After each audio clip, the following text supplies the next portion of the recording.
Hello golfers, Bryan Pate here. I want to talk about speed and acceleration. I'm using CAPTO here just so we can get some graphs and talk about what's happening. In previous videos we talked about creating a baseline stroke by setting up a couple tees, having your tempo from the back tee to the front tee in that given size is going to give you a distance depending on how quick it's going back and forth and how quick the greens are. So if I hit a putt here and we had the size given out, and I took the putter back too slow and long with a little bit of acceleration, it's going to give us an interesting graph where the putter's going to be traveling back a little too slow, and to create some speed the other direction we're going to have to accelerate quickly. Now in that scenario, picture that we have a little speed curve here where on this end it's the acceleration, it's going to hit the max speed at the top and it's going to start slowing down on the other end.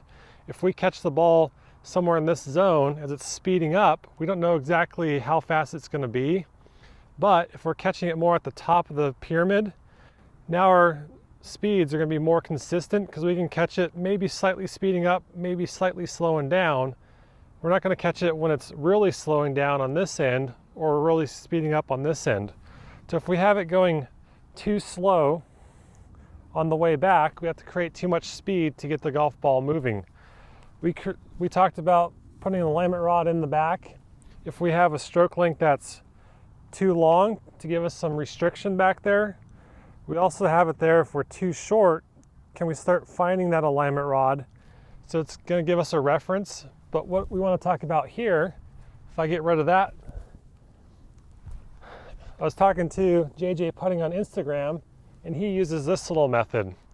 It's a little rope that has some elastic capabilities in it. When you set up here, imagine that we're going to take this putter and bounce it off the string. So if we're going to bounce it off the string, we can't go slow because there's not going to be any energy in that string. So can we bounce it off the string and still maintain the stopping point at this white tee? So let's give that a shot here. And then I'll pull up the graph just so you can see the difference.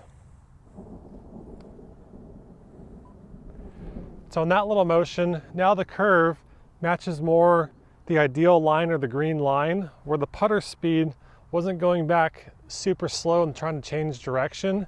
We had the speed off the ball, so as we change direction, it's going to match for our accelerations to be smooth. Now, can we time those up based on our stroke lengths so we can have more control of the speed? That way we're going to catch the ball more at the zero acceleration. So if my putter, I'm trying to hit it, say 10 feet, it's going to have a given speed that the putter needs to travel. Let's say that's 5 miles an hour, just for a number.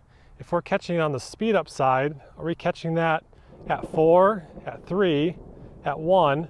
If we're catching it more in the middle, we're going to catch it around the 4s, the 5s, and we have two chances of catching it around that spot as it's going up or coming down.